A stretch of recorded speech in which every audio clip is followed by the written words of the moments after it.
저는 부동산에 관심은 많은데 이제 어떻게 해야 될지 이런저런 시도는 되게 많이 해봤거든요. 근데 자꾸 이게 내한테 맞나? 이런 생각이 드는데 맨 처음에는 어떤 식으로 하면 될건 책도 읽어보고 그 다음에 뭐 아침 일찍 기상도 해보고 했는데 가장 효율적이게 먼저 시작하는 게 뭐가 좋은지 첫걸음이 뭔지 그게 가장 우선은 궁금하더라고요. 저는 일단은 책이 가장 좋았던 것 같아요. 이렇게 내가 뭐 투자를 뭐 부동산 공부하겠다, 네. 투자를 하겠다는 네. 결심을 해야 되잖아요. 네. 근데 일단 내가 마음으로는 그걸 정했다 해도 네. 의심이 들 수 있어요. 진짜 이거 해도 될까? 네. 안 될까? 이런 생각이 들 수 있는데 네. 그 결정을 하면서 가장 좋았던 게 책이었던 것 같아요. 그래서 저는 이제 그때 저도 막 돈이 없으니까 책을 뭐 많이 사보지 못하잖아요. 그래서 도서관에 갔어요. 제 동네 도서관이 있어가지고 그냥 거기 가서 매일매일 그냥 경제나 뭐 부동산 관련 책 계속 봤던 것 같아요. 이렇게 쭉 보다 보면 이게 나와 좀 결이 맞는 그런 책이 있어요. 그 책을 보면서 그러면 부동산이 이런 분야구나. 이렇게 공부를 하는구나. 뭐 이런 사람들은 이렇게 공부해서 성공했구나. 이제 그걸 계속 그런 사례를 보니까 이제 좀 신뢰하게 되더라고요. 내가 이렇게 공부를 하면 되겠다. 이런 생각을 많이 했던 것 같아요. 그럼 대략 한 몇 권 정도 읽으셨어요? 제가 생각했을 때는 그때 그 도서관에 있는 경제 경영 코너에 있는 책은 거의 다 봤던 것 같아요. 근데 그걸 뭐 제가 하나씩 정독했던 건 아닌 것 같고 쭉쭉 보면서 저한테 맞는 책은 집에 뭐 빌려가서 더 읽는다던가 구입해서 본다던가 이런 식으로 했던 것 같아요. 근데 웬만하면 거기 있던 책들을 되게 많이 봤던 것 같아요. 근데 막 경제나 이런 거는 저는 조금 어렵게 다가오는데 읽다 보면은 조금 이해가 되는 부분이 있나요? 맞아요. 경제도 그렇고 부동산 책도 되게 처음 어려웠던 것 같아요. 어려웠는데 그거 반복해서 봤던 것 같아요. 저는 제가 이렇게 막 책을 찾다 보니까 정말 저한테 맞는 책을 찾게 됐어요. 그 책을 사서 그 책상에다 이렇게 놔뒀어요. 놔두고 근데 계속 봤던 것 같아요. 반복해서. 또 보다가 이해 안 되면 또 보고 이걸 계속 하니까 나중에는 그 책 한 권이 정말 오롯이 저한테 딱 들어오더라고요. 이제 이해가 다 되고 그랬던 것 같아요. 그게 어려운 책은 아니었고요? 그게 초보자 입장에서 어려울 수도 있죠. 저는 처음엔 어려웠는데 그런 책도 내가 계속 성장함에 따라서 그 이해를 하는 폭이 되게 커졌던 것 같아요. 그럼 책을 읽다 보면 어느 순간 하는 이렇게 깨우침이 단계가 되는 그런 단계가 오는 거라는 거죠. 그리고 더 좋았던 건 내가 직접 부동산을 실행을 해보고 다시 그 책을 봤을 때는 정말 확실하게 100% 더 알 수 있었던 것 같아요. 그러면은 집에서 이제 스스로 그렇게 부동산 관련 책을 읽고 그다음에 뭐 저는 아는 한도는 뭐 경제 기사를 읽고 그다음에 이렇게 뭐 지역에 대해서 조금 더 공부를 하고 이런 식으로 하면 되는 거예요. 그렇죠. 처음에 내가 모든 걸 알아야 된다 이렇게 생각 못해요. 그 부동산이라는 분야도 너무너무 크잖아요. 근데 그걸 내가 한 번에 이 모든 지역을 알아야 되고 그 지역에 있는 아파트를 알아야 되고 이렇게 생각하면 과부하가 걸리거든요. 근데 저는 그렇게 하는 건 추천하지 않고 그냥 어차피 부동산 공부도 장기로 내가 해야 된다. 내가 평생 할 거다 이렇게 생각을 하면 일단 마음에 여유가 생겨요. 그러면 내가 사는 지역부터 내가 한번 조사를 해볼까? 내가 살긴 사는데 그 모든 아파트를 아는 건 아니잖아요. 일단 내가 친숙하고 잘하니까 근데 여기 이 지역의 흐름이 어떤지 이 지역의 입지는 1등이 어디고 2등이 어디고 3등은 어디지? 여기 아파트는 어떤 아파트가 있지? 뭐 이런 식으로 그 시작을 한번 해보는 거 되게 좋은 것 같아요. 저는 좀 어렵게 다가갔던 것 같아요. 왜냐면 이렇게 부동산이면 수치나 가격이나 이런 그래프나 이런 것들이 저는 이제 그런 데 약한 사람들 있잖아요. 그러니까 자꾸 어렵게만 다가갔는데 그리고 저는 지금 집에서 공부만 하는 건데 임장을 나가야지 되겠더라고요. 이게 왜 부동산은 임장이 다다라는 말을 제가 그런 것도 있었어요. 그러니까 현장에 나가서 그랬는데 해야 되는데 근데 저는요 저같이 좀 약간 불인이들은 임장 나가는 게 떨려서 못 나가고 있는 거예요. 맞아요. 가서 그게 지금 그러니까 계속 첫 발을 못 내밀고 있는 것 같은데 그건 어떻게 첫 임장 기억하시는지 궁금해요. 이게 임장이라고 하면 많은 분들이 무조건 부동산 사무실에 들어가야 된다고 생각을 해요. 그것도 부담인 거예요. 나는 아무것도 모르는데 내가 부동산 소장님 만나야 된다 생각하니까 어려운 것 같고 나 못할 것 같다 이런 생각하는데 임장의 일부분일 뿐이에요. 그건 임장의 큰 부분은 내가 모르는 지역에 가서 내가 직접 걸어보면서 상권이 어떤지 학원가는 어떤지 내가 느껴보는 거예요. 그리고 그런 아파트가 데이터상에는 이런 아파트가 나오는데 실제 모습은 어떤지를 내가 보는 거예요. 그게 가장 큰 중요한 부분이고 그냥 그 부동산 사무실에 들어가는 건 일부일 뿐이에요. 그래서 어차피 우리가 아무것도 모르는 상황에서 부동산 사무실 들어가도 소장님한테 어떤 질문 해야 될지 모르거든요. 그럼 소용이 없어요. 그거는 그렇게 하는 게 아니라 그냥 내가 한 지역에 가보는 거예요. 근데 가족 여행처럼 편하게 쭉 해서 내가 걷기가 어려우면은 그냥 자동차 타고 쭉 이렇게 돌아보면서 좀 최대한 친숙하게 이렇게 해보고 나중에 내가 정말 그 지역에서 이제 그런 아파트 단위별로 잘 알게 됐을 때 정말 궁금한 게 생기면 그때 부동산 소장님 찾아가도 되고 아니면 전화해도 돼요. 전화임장. 전화로 저는 뭐 제가 뭐 네이버 부동산에서 이런 매물 봤는데 실제 이 정도의 거래가 되나요? 전세 얼마나 되나요? 이런 거 물어보면 되는 거지. 처음부터 내가 무조건 부동산 사무실에 가야 된다 이렇게 생각하면 그게 부담돼서 못해요. 근데 그런 분들이 너무 많아요. 근데 그게 그럴 수밖에 없는 게요. 책을 읽으면은 임장 가서 부동산 소장님한테 물어봐야 할 거 그걸 정답을 다 알려주시니까 다 알고 가니까 이거를 해야 된다고 생각하는 거예요. 근데 제가 지금 말씀 들어보니까 그냥 편한 마음으로 한번 이렇게 돌아보고 정말 궁금한 게 생기면은 들어가는 거 그거 되게 잘 알고 가는 것 같아요. 궁금해야지 물어볼 게 생기는데 네. 그렇지도 않은데 내가 맞아요. 의무상으로 가게 되면 네. 물어볼 것도 없고 서로 불편한 관계가 수강님들도 알고 같은 그렇게 할 필요는 없고 아니면 정말 내가 투자를 하고 싶은 곳이 생겼을 때 네. 그때는 최대한 많은 부동산에 가서 네. 매물을 비교해봐야 되잖아요. 네. 그때는 진짜 적극적으로 가보는 게 좋은데 네. 내가 정말 이 지역에서 모를 때는 그냥 계속적으로 많이 돌아다니고 아니면 정말 그 지역에 있는 마트에 가서 네. 이쪽 사람들이 어떻게 사는지 뭐 네. 그런 걸 계속 내 몸으로 느껴보는 게 그게 더 중요한 것 같아요. 근데 저는 지금 1주택자거든요. 그런데 이렇게 많은 영상들 보면은 뭐 갈아타기도 있고 이런 거는 있잖아요. 만약에 1주택자이시다면은 지금 어떻게 하는 게 좋은지. 1주택자는 진짜 고민이 많은 것 같아요. 저도 처음에 1주택에서 제가 두 번째 주택을 늘릴 때 진짜 고민 많았어요. 네. 내가 정말 이게 맞는가? 네. 왜냐하면 또 1주택 뭐 비과세에 대한 그런 요건도 있잖아요. 네. 그거 맞추려면 네. 지금 집을 사면 안 되는데 네. 내가 그걸 포기해도 되나? 막 그런 되게 고민이 많았던 것 같아요. 네. 근데 그럴 때는 저는 가장 중요한 게 네. 내가 지금 갖고 있는 1주택이 정말 좋은 것인지 그렇지 않은지 아. 판단하는 것 같아요. 아. 근데 이게 만약에 너무너무 진짜 좋은 거고 네. 내가 이게 진짜 많이 올랐어요. 네. 그래서 내가 얘를 진짜 비과세를 받아야 된다 네. 생각하면 섣불리 이렇게 2주택을 늘리는 건 좀 리스크가 있을 수 있어요. 그래서 확실하게 얘를 비과세를 받고 네. 뭐 다음 투자를 한다던가 이렇게 가는 거고 네. 근데 이게 지금 그렇게 좋은 건 아니고 내가 여기보다 더 좋은 걸 할 수 있어 이런 생각이 있다고 하면 갈아타는 방법도 있어요. 그래서 이걸 팔고 더 좋은 거 갈아타는 것도 좋은 방법일 수 있고 아니면 주택을 뭐 2주택에 3주택에 거기서 늘리는 것도 방법일 수 있어요. 그래서 저는 이게 진짜 우리가 비과세를 뭐 포기하라는 말도 하긴 하지만 그건 1주택이 어떤 것인지 나도 다 전략이 다를 수 있거든요. 그래서 내 현재 상황이 어떤지를 좀 잘 보고 판단하는 게 가장 중요할 것 같아요. 그러면 저 같은 경우에는 그냥 지금 아파트 가격이 한 예를 들어서 7억 정도 하거든요. 근데 이걸 지금 여기서 살고 있는 거잖아요. 그런데 많은 분들이 그냥 월세에서 살아라고 얘기를 하더라고요. 그래서 나는 그냥 이거를 세를 주고 제가 월세에서 사는 게 맞는 건지 아니면 이런 말 있잖아요. 소위 그냥 큰 돈 깔고 안 살고 있는 느낌 있잖아요. 그래서 이거는 제가 잘못하고 있는 건지 어떻게 그리고 지금 사는 아파트는 저는 괜찮은 아파트인 것 같거든요. 네, 그래서 팔 생각은 없는데 내가 만약에 재테크를 굴릴 목적이라면 이거를 세를 주고 그 다음에 내가 월세로 가는 게 맞는 건지 안 맞는 건지에 대한 고민이 되게 많았어요. 이거에 대해서도 저는 그냥 이 집 하나에 만족한다면 그냥 그렇게 사는 것도 방법일 수 있는데 내가 그래도 여기서 집을 두 채든 세 채든 늘리고 싶다면 일단은 돈이 필요하잖아요. 네. 근데 그걸 모은다고 해도 한계가 있어요. 네. 근데 저는 내 가장 시드머니를 크게 불릴 수 있는 게 내가 월세를 사는 방법을 생각해요. 그래서 이거는 뭐 다른 분들에게 전세를 주든 이렇게 하고 나는 월세를 살면서 거기서 생긴 돈을 가지고 투자를 하는 거죠. 저도 진짜 그렇게 했었어요. 그러니까 그 집을 저도 이제 월세 살면서 투자를 했는데 그렇게 하니까 확실히 시드를 더 크게 불릴 수 있더라고요. 그래서 뭐 1주택을 뭐 팔아서 시드를 마련할 수도 있고 아니 내가 이거 정말 꼭 보유를 해야 한다면 이걸 뭐 전세를 주고 그 돈을 가지고 불릴 수 있잖아요. 그렇게 내가 그냥 그걸 깔고 앉기보다는 어떻게든 내가 이 집을 이용해서 가용할 수 있는 돈을 만들 수 있다면 저는 그렇게 해서 이걸 두 개든 세 개든 자산을 늘려가는 것도 되게 좋을 수 있다고 생각을 해요. 그럼 1학년님은 요즘 어떻게 공부하고 계세요? 저는 그냥 루틴을 만드는데 지금 집중을 하고 있거든요. 이것저것 많이 해봤는데 시행착오를 겪어서 이제야 알 것 같은 거예요. 그래서 그 새벽 기상 하시는 거 있잖아요. 근데 저는 도저히 4시 반에 4시 때는 못 일어나겠더라고요. 왜냐면 사람마다 다르니까. 그래서 4시 때 일어나서 이게 내 사이클이랑 안 맞아 싶어서 나한테 맞는 시간대가 5시구나라는 거를 이제 아는 거예요. 그래서 5시 일어나서 기계적이지만 매일 똑같은 일을 반복을 하려고 노력을 하고 있거든요. 그리고 부동산 공부는 솔직히 사실 막연한데 저는 강의 듣고 한 게 도움이 좀 큰 것 같아요. 그래서 이런 강연 같은 거를 꼭 좀 들어야 되겠다는 생각을 또 하고 하루에 될 수 있으면 빠짐없이 세비치님 영상을 보려고 해요. 이게 늘 자기 전에도 그 세비치님 영상 있잖아요. 그게 하루라도 안 들으면 안 되는 그런 것처럼 이게 나한테 습관화 되게끔 하고 예전에는 이 가족이 우선이고 뭐가 우선이고 잠자는 게 우선이고 뭐 이런 것도 우선이었는데 우선순위를 정말 죽어도 부동산에 해야지 내가 올인을 할 수 있겠구나라는 생각이 들어서 그거를 조금 바꾸게 하려고도 노력을 하는데 지금 저한테 부족한 건 실행력인 것 같아요. 그래서 실행력이 이렇게 부족할 때는 어떤 식으로 하는 게 좋을지 그것도 조금 궁금해요. 실행을 하는 게 되게 어려워요. 그러니까 보면 몇 년 동안 부동산 공부만 하는 분들도 상당히 많아요. 왜냐면 내가 실행하기 무서우니까. 그러니까 무섭다는 건 내가 너무 많은 경우를 생각한다는 거거든요. 그 생각하는 것 중에 실패에 대한 거. 그런 여러 가지 생각을 하기 때문에 실행 못 하는 거예요. 결국에는 실행을 할 때는 단순해져야 돼요. 그러니까 내가 생각하는 그 많은 것들 중에서 내가 가장 중요하게 생각하는 건 뭘까? 이렇게 생각하고 거기서 가지치기를 해야 돼요. 가지를 치고 그 추린 다음에 최대한 단순화해서 내가 정말 이렇게 투자할 수밖에 없는 이유는 뭘까? 그런 이유도 있을 거잖아요. 그걸 생각을 하면 그 단순한 하면 할 수 있어요. 근데 저도 예전에 실행을 못했던 이유가 너무 많은 걸 생각을 했고 너무 많은 사람에게 조언을 들으려고 했어요. 내가 확신이 없으니까 가족들, 친구들한테 계속 물어보고 여기 괜찮아? 여기 괜찮아? 이렇게 묻거든요. 근데 보면 나는 그래도 이 아파트에 대해서 그동안 많은 공부를 해서 어느 정도 알고 있지만 네. 제가 조언을 구하는 그분들은 몰라요.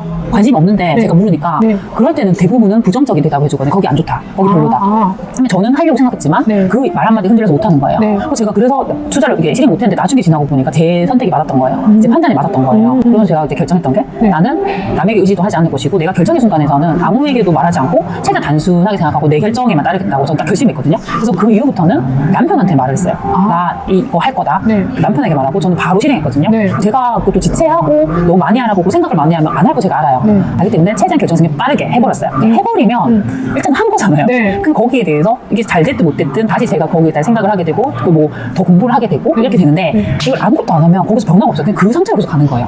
그래서 어떻게든 저는 행위를 이걸 해보는 건 정말 중요해요. 이걸 그 해보면 네. 우리가 여태까지 공부했던 그런 원리들 네. 이제 그런 것들이 다 알게 돼요. 이게 이렇게 해서 여기가 적용되는 거구나. 이제 그걸 확실히 알게 되고 네. 이걸 내가 투자한 게 진짜 맞는지 안 맞는지를 알기 위해서 더 열심히 공부하게 돼요. 선실행 공부라는 얘기도 되게 많네요. 그리고 이게 돈이 달려 있으니까 그쵸. 그렇게 큰 것 같아요. 그렇죠. 그래서 이걸 내가 처음에 하기 힘들면 그래서 우리 강의를 듣잖아요. 네. 강의를 들으면 그 전문가는 이 분야만 계속 공부를 했으니까 어느 정도 방향을 딱 네. 잡아주잖아요. 네. 그러면 그 안에서 하는 실행은 큰 실패는 안 해요. 그러니까 그 안에서 어떻게든 내가 그래도 그 방향성 안에서 이제 실행을 하면 그래도 큰 실패는 없으니까 이제 그렇게 한 다음에 이게 정말 내가 잘한 것인지를 그때부터 더 혼자서 공부를 해보는 방법도 있을 수 있어요. 근데 그게 되든 안 되든 어떻게든 내 실력을 키우려면 한 번은 해봐야 돼요. 그러니까 일단은 실행을 해보고 시도를 해보고 하는 게 되게 중요한 거네요. 하는 게 중요하죠. 근데 그거 한 번 하면 자신감 붙어요? 한 번 하면 네. 두 번, 세 번 너무 쉽죠. 그 한 번 우리가 어떤 일이 다 그렇잖아요. 처음 해보는 일은 되게 두렵잖아요. 네, 맞아요. 근데 일단 해보면 네. 이거 별거 아니네 이런 생각 들잖아요. 네. 똑같아요. 부동산도 네. 막상 계약서 써보면 네. 이거 별거 아니네? 근데 나 왜 이렇게 걱정했지? 우리가 너무 많은 가능성, 네. 너무 많은 사례 네. 그렇게 생각하다 보니까 못하는 건데 그럴수록 더 중요한 건 기준이죠. 나의 기준. 나의 투자에 대한 기준, 확신. 결국에는 내가 그걸 해나가야 되기 때문에 누군가의 말을 아무리 전문가라도 그 사람 100% 믿으면 안 되고 나를 믿어야 돼요. 그러니까 계속 내가 질문하고 내가 답을 하고 그걸 계속 반복하면 내 기준이 강화되거든요. 그걸 가지고 쭉 이제 계속 해나가는 거죠. 그럼 본격적으로 공부하시고 언제쯤 됐을 때 이게 사람마다 공부의 양은 차이가 있지만은 나 이제 좀 알겠어 하는 그런 시기가 올 것 같아요. 그렇죠. 그게 한 언제쯤 몇 년이 걸릴까요? 사람마다 다르겠죠. 네. 저는 그게 언제라고는 이게 딱 기일이 있다고 생각 안 해요. 저는 네. 일단 제가 공부하기 전에 실행부터 했잖아요. 네. 그게 저에게는 그게 실패를 했지만 저에게는 정말 실행에 있어서는 아무 걸림이 없었어요. 어떻게 내가 해봤으니까 그 다음부터는 내가 이걸 하는 거에 있어서는 걱정이 없는 거예요. 저는 어떻게든 할 수 있는 사람인 거예요. 그래서 그때부터는 더 잘 실행하게 됐죠. 저는 지금 하나 느낀 게 지금 제 머릿속에 박힌 게 실패를 두려워하지 말라라는 게 딱 지금 그렇게 들리거든요. 근데 이게 그렇다고 해서 우리가 아무거나 막 사면 된다 이건 아니거든요. 결국에는 어느 정도의 그런 공부는 필요하죠. 공부를 해서 어느 정도 내가 그런 물건을 볼 수 있는 눈? 네. 그 정도를 키우는 그 시간이 필요해요. 네. 그래서 너무 조급할 필요는 없고 네. 내가 그래도 계속해서 공부를 해서 어느 정도 이 정도는 내가 선택해도 좋을 것 같다는 그런 확신이 드는 게 있어요. 네. 근데 그 단계로 가기까지는 최대한 많이 봐야 돼요. 그러니까 내가 사는 곳뿐만 아니라 다른 곳도 보고 다른 곳도 보면서 항상 비교를 해야 돼요. 그래서 만약에 처음 가는 뭐 그런 지역이 있다 가면 네. 이 지역은 내가 사는 곳에 어떤 동네랑 되게 비슷하네? 네. 뭐 그런 컨셉이 비슷하구나. 네. 그래서 그걸 비교를 해야 돼요. 그래서 가격이 거기는 이 금액인데 여기는 이 금액이구나. 왜 이렇게 싸지? 뭐 이렇게 계속 비교를 하면 네. 어느 정도 그런 걸 찾을 수 있는 눈이 생겨요. 그러면 그 동네라는 거는 지역이 다른 동네예요? 지역이 같은 동네, 지역이 다른 지역이 동네? 다를 때. 그게 제가 이렇게 봤을 때 보다 보면 지역이 다른 동네를 비교를 하는 게 있더라고요. 근데 제가 그 비교를 왜 하는지 궁금하더라고요. 근데 어떤 지역이 다 그게 있어요. 네. 1등인 곳, 2등인 곳, 3등인 곳이 다 있잖아요. 네. 사람들이 제일 좋아하는 곳, 네. 그 다음을 좋아하는 곳, 이게 다 순서가 있어요. 네. 어떤 곳이든. 네. 그러면은 비교할 수 있죠. 그럼 이 도시에서 네. 제일 좋은 곳, 네. 이 도시에서 제일 좋은 곳, 네. 같이 비교할 수 있죠. 그 1급지끼리, 뭐 네. 1.5급지끼리, 네. 2급지끼리 계속 네. 비교하면 네. 여기는 근데 여기가 비슷한 것 같은데 여기가 왜 이렇게 싸지? 그럼 여기가 올라가게 되어 있어요. 그렇죠. 너무 저렴하죠. 왜냐면 지역마다 다 도시 흐름이 다르잖아요. 네. 다 똑같이 상승하는 게 아니잖아요. 네, 근데 네. 어떤 이유에서든 여기가 뭐 입주량이 많았든 입주 물량이 많았든 어떤 이유로 가격이 조정이 돼서 저렴할 수 있거든요. 네. 그럼 그것만 우리가 확실히 내가 확신할 수 있다면 네. 그런 거 투자를 할 수 있는 거죠. 제가 예전에 이제 경기도에 갔는데 네. 어떤 도시를 갔는데 여기가 30평이 네. 4억이 안 하는 거예요. 근데 이미 그 주변에 경기도 다른 도시는 5억이 다 넘어갔어요, 가격이. 네. 저는 너무 이상한 거예요. 여기는 왜 가격이 다른 데 5억이 넘는데 여기는 왜 비싼 급지 같은데 4억이 안 하지? 너무 싸다. 네. 그러면 그때부터 생각해야죠. 여기 왜 싸지? 비율을 막 찾아야 돼요. 찾아봤더니 여기 한동안 공급이 너무 많아가지고 가격이 눌렸구나. 그래서 그렇구나. 근데 앞으로는 공급이 줄어들고 미분양이 줄어들고 그러니까 여기도 결국에는 그만큼 할 수 있겠구나. 이렇게 생각을 하면 네. 미리 그런 거 살 수가 있죠. 전 그게 궁금했었어요. 그런데 이렇게 보면은 강의 듣다 보면은 지역끼리 쫙 그래프로 분석해서 대장끼리 비교를 해서 여기가 좀 낮으니까 나중에 여기가 올라갈 것이고 이렇게 따라가는 게 있는데 정말 시간이 지나면 다 따라가나요? 이렇게? 그걸 알 수 있는 방법은 그 아파트들의 한 10년간의 그 그래프를 비교해야 돼요. 매 가격 그래프를. 그러면 이렇게 보면 흐름이 있어요. 만약에 뭐 A라는 아파트가 있고 B라는 아파트가 있다고 하면 만약에 예전에는 좀 그렇게 격차 크지 않았는데 점점 격차 벌어지는 거예요. A가 더 치고 나가고 B는 못 가고 있는 거예요. 그러면 결국에는 예전에 얘들이 격차 크지 않았던 그 비율만큼 얘가 붙어줘야 되는 거죠. 지금 현재 상황은 이 B라는 곳이 가격적으로 지금 저평가돼 저렴하다. 충분히 A를 사는 것보다는 이 상황에서 B를 사는 게 더 맞는 선택인 거죠. 그러니까 그거를 예전에 한 10년간의 그 흐름을 보면서 우리가 볼 수 있죠. 근데 한 10년간에 왜 딱 10년이라고 한 거는 그냥 그 정도면은 사이클이 정해져서 그러면 그 대충 그 두 아파트가 어떻게 흘러가는지를 볼 수가 있으니까 보통 한 10년 정도를 많이 보긴 하죠. 근데 이럴 때가 있어요. 저도 이렇게 보면 지금 살고 있는 곳도 사실은 아파트도 괜찮긴 한데 사실 제가 살고 있는 동보다 더 괜찮은 동네가 있거든요. 거기가 우리 동네에서 이 지역에서는 대장 동네라는 건 누구라도 알고 있어요. 그런데 전 자꾸 여기가 우리 동네가 더 좋아, 살기 좋아 이게 있다 보니까 자꾸 안 움직이려는 게 있어요. 머리로는 거기가 더 오를 거라는 게 있는데 아니야 그래도 여기가 살기 좋아 이런 게 좀 있는 거예요. 이럴 때는 그래서 조금 살짝 객관적인 판단을 해야 되는 게 맞는 거죠. 이게 너무 나에게 주관적인 판단으로 생각하는 것도 되게 어려워요. 저도 예전에 그랬었거든요. 제가 이제 사는 집이 객관적으로 봤을 때는 좋은 곳이 아닌데 더 좋은 곳이 있었는데도 저는 내가 여기 살기 편하니까 그러니까 계속 내가 여기 살아야 되는 이유를 제가 만들어낸 거예요. 맞아요. 여기 너무 주관적인 그 시선으로 보는데 그럴수록 더 다른 지역을 더 넓혀야 돼요. 그 시야를 넓혀야 돼요. 내가 더 많은 아파트를 비교하고 하면 그 주관성을 좀 벗어날 수 있어요. 좀 더 객관적으로 볼 수 있거든요. 그러면 여기보다 확실히 저희가 좋구나 그걸 좀 알게 되는 거죠. 그러면 아침에 세비님 일어나시면 새벽 기상 하셔서 하시는 루틴이 궁금해요. 루틴은 제가 최근에 영상을 올리긴 했는데 제일 먼저 일어나면 일단 잠 깨려고 양치랑 세수하고 요즘 녹차를 계속 마셔요. 녹차 마시고 바로 컴퓨터 켜가지고 저는 그 감사일기 긍정하고 그리고 경제기사 계속 봐요. 경제기사를 쭉 보면서 요즘에 금리가 계속 올라가는지 어떻게 부동산은 어떻게 영향을 받는지 그냥 그런 기사를 계속 보려고 하고 그 다음에 오늘 내가 해야 되는 그 일들 다 적거든요. 적고 거기서 제일 중요한 것부터 해요.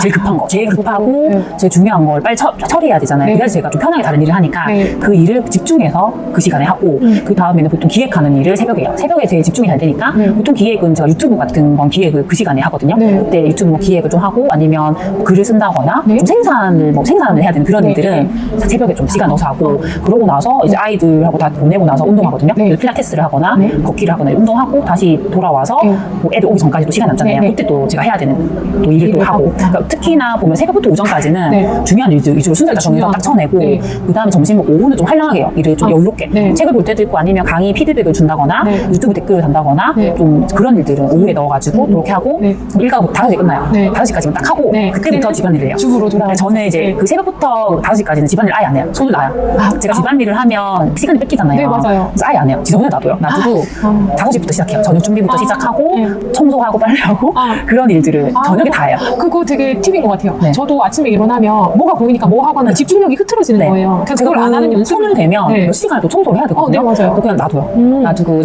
저녁에 하자 이렇게 하고 그때도 저녁에 아이들이랑 같이 뭐 영어도 봐주고 내가 공부 좀 하고 이제 다 정리하고 이제 저는 좀 일찍 자거든요. 10시 전에 이렇게 그냥 잠들고 그렇게 보통 다 비슷하게 가요. 저는. 그리고 임장을 가족들이랑 다닌다고 하셨잖아요. 근데 아이들은 어렸을 때부터 다녀서 그래도 한데 남편분이 협조를 되게 잘해주셔가지고 가능한 것 같아요. 그게 만약에 안 맞고 이해를 못 해주면은 힘든데 이해를 많이 해주시고 좀 남편분도 왠지 더 잘 아실 것 같아요. 같이 다니시다 보면은 좀 이제 남편분도 잘 아실 것 같아요. 그런 생각이 들어요. 그리고 남편은 전혀 관심 없던 사람인데 그러니까 제가 원래는 조금 부정적이었어요. 부동산을 하는 것에 대해서. 왜 부정적이었어요? 남편도 보면 걱정을 많이 하니까 이게 부동산이라는 건 떨어질 수도 있고 이게 안 좋아질 수 있다 이렇게 생각을 하니까 또 되게 좀 겁을 냈었거든요. 근데 제가 되게 매일매일 새벽에 공부하고 부동산 열심히 하니까 노력하는 걸 보고 마음을 여는 거예요. 얘가 진짜로 이렇게 하려고 하는구나. 그때부터는 제가 주말에 임장 가자고 하면 자기가 이제 운전해주겠다 해서 그때부터 계속 가족 임장 다닌 거죠. 저는 가족 임장 되게 편해요. 저도 가족 임장을 한번 가보는 게 좋을 것 같아요. 그래야지 이 아이들이랑 같이는 보내야 되겠고. 맞아요. 혼자 다니면 아이들한테도 소홀해질 수도 있으니까. 그리고 그 아이들한테도 경제 공부되는 거 자연스럽게 알려주는 것도 되게 클 것 같아요. 그 부분도 되게 클 것 같아서 저도 가족들이랑 조금 제가 성장하면 임장 다닐 때 주말 가족 임장이나 지방 다닐 때도 그 책에 그런 내용이 있었잖아요. 그래서 따라해보고 싶다. 저는 가족 임장도 가볍게 하면 좋을 것 같아요. 재밌게. 재밌게. 그냥 이게 되게 공부다 생각하면 되게 스트레스 있잖아요, 이것도. 근데 오늘은 여기 놀러 가보자. 편하게 이렇게 해서 그냥 가보고 거기서 맛집도 찾아가보고 여기서 우리 뭐 아이들하고 놀 수 있는 게 뭐가 있지? 놀고 중간중간에 아파트도 보고 그렇게 하면 그걸 계속 할 수 있어요. 재밌으니까 뭐든 그런 것 같아요. 저는 부동산 공부가 지금도 되게 재밌거든요. 네. 이게 재밌어야지 우리는 계속 하잖아요. 뭐든 다 그렇잖아요. 그쵸. 이걸 뭐 공부다 생각하고 스트레스 생각하면 안 하게 되니까 네. 저는 그렇게 내가 일단 좀 생각을 하면 좋고 네. 그걸 그냥 우리 집에 가정 생활로 그냥 들고 오는 거죠. 이 부동산이라는 거를 이건 그냥 공부의 영역이 아니라 네. 우리 가정의 일부다. 네. 그렇게 생각을 하면 얘는 그냥 자연스럽게 그냥 하게 되는 거니까 좀 그렇게 생각이 더 좋았던 것 같아요. 외롭거나 조금 지치거나 힘들거나 슬럼프 같은 그런 때도 있었죠. 예, 그런 건 어떻게 극복했는지 모르겠는데. 되게 외로울 때가 되게 많았던 것 같아요. 그래서 저는 혼자 했으니까 네. 그런 감정을 느꼈는데 그때 이제 했던 게 제가 이제 제 멘토님 네. 그 유튜브에서 라이브를 자주 했었거든요. 매주. 네. 거기 이제 채팅을 하잖아요. 네네. 매주 만나니까 친해지거든요. 근데 되게 익숙한 닉네임. 네네, 맞아요. 같은 공통의 관심사. 네네. 그런 분들이랑 친해졌죠. 그래서 뭐 거기서 오프라인 모임이 있다고 하면 무조건 봤어요. 가서 만나고 얼굴 익히고. 그래서 그렇게 또 그런 보통 우리가 강의를 들으면 조언가 편성되잖아요. 네. 그분들은 되게 친하게 돼요. 아직도 저는 그때 강의 들었던 조언분들하고 소통을 하거든요. 관심사가 똑같고 네. 목표가 똑같아서 그렇고. 우리가 만나면 부동산 얘기밖에 안 하는데 너무너무 재밌는 거예요. 네. 직장 가면 우리는 부동산 얘기가 아니라 업무 얘기하고 뭐 그런 거 너무 싫은데 네. 내가 좋아하는 부동산 얘기를 이렇게 실컷 할 수 있구나. 다 똑같은 항상 사람들이 제일 친해질 수 있는 게 공통의 관심사가 있으면 제일 친해지잖아요. 네. 저 그런 것 같아요. 그래서 그분들이랑 소통하면서 그 외로움이 되게 없어졌고 더 꾸준하게 제가 공부를 할 수 있었던 것 같아요. 그러니까 그런 분들을 만날 수 있는 뭐 카페나 아니면 뭐 강의를 듣는다거나 뭐 그런 자리가 있다고 하면 적극적으로 나를 어필하는 중이에요. 그래서 보면 너무나 부끄럽고 나는 그런 사람이니까 나 말을 안 해야지라고 생각할 수 있어요. 그래서 그 공간에 같은 공간에 있으면서도 본인 안 드러내는 사람이 많거든요. 근데 저는 그렇게 안 했어요. 일부러 더 인사하고 저 일부러 한 번 더 말하고 그리고 저는 그 같은 채팅방에 들어오면 제가 그 주인도 아니면서 인사 다 했어요. 어서 오세요 누구니? 어서 오세요 누구니? 막 계속 그랬어요. 그러면 그분들 저를 기억해 주잖아요. 근데 그게 자발적으로 그렇게 계속 네. 그렇게 하신 거죠? 네. 저는 제가 이렇게 결심했던 거는 네. 나를 드러냄에 있어서 난 주저하지 말자. 제가 그거 되게 결심했었어요. 네. 왜냐면 그렇게 결심했던 게 예전에 안 그랬는데 제가 이제 새로운 인생을 살고 싶다.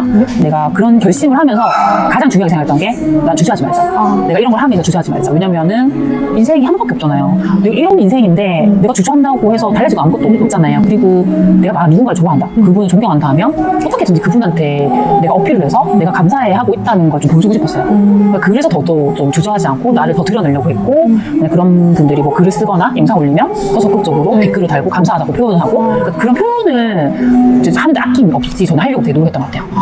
그렇게 하면서 저를 알아주는 사람이 생기고 더 이렇게 소통할 수 있게 되고 결국엔 제가 되게 존경하는 분들이 또 저를 알게 되고 그러면서 저에게 있어서 제가 더 성장할 수 있는 그런 길이 됐던 것 같아요. 지금도 부동산이 재밌고 흥미롭고 좋으신 거죠? 그렇죠. 근데 우리가 보통 부동산이라고 하면 아파트만 생각하잖아요. 네. 아파트만 생각하면 이게 계속 이것만 하다 보면 재미없을 수 있어요. 근데 저는 종목을 계속 넓히잖아요. 저는 지산도 하고 이제 오피도 했었고 지금 뭐 여러 가지 종목을 계속 하려고 보고 있거든요.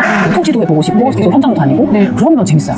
근데 저같이 되게 고정관념이 있거나 조금 많이 초보자들은 여러 가지 하기가 너무 이렇게 어렵게 다가올 수 있으니까 그러면 저 같은 경우에는 저는 계속 일단 아파트만 하나 해보자 이런 생각이 드는데 이거를 하면서 노하우를 익히고 그 다음에 이렇게 하는 것도 괜찮을까요? 아니면은 그래도 조금씩 공부를 하고 눈을 조금 미리 넓혀놓는 게 괜찮을까요? 저는 넓히는 게 좋다고 생각해요. 왜냐면 아파트만 했을 때는 요만큼 보이는데 종목을 넓히면 이만큼 보여요. 선택지가. 근데 같은 투자금을 이렇게 넣었을 때 더 수익이 큰 것들이 있을 수 있거든요. 종목을 다르게 하면.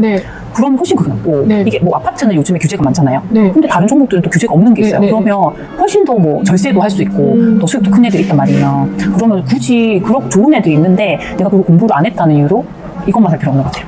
그래서 고정관념을 살짝 그렇죠. 해야 돼요. 그걸 하면 훨씬 재밌어요. 그리고 이게 큰 틀에서는 아파트를 하는 거가 큰 차이는 없어요. 처음에는 뭐 이렇게 용어도 다르고 처음에 뭐 이게 투자하는 방식도 다르고 힘들 수 있는데 이걸 한번 해보면 이게 큰 틀에서는 얘들이 다 비싸게 가는구나. 그걸 좀 알 수 있어요. 그럼 우리 다음 시간에 만나요. 안녕.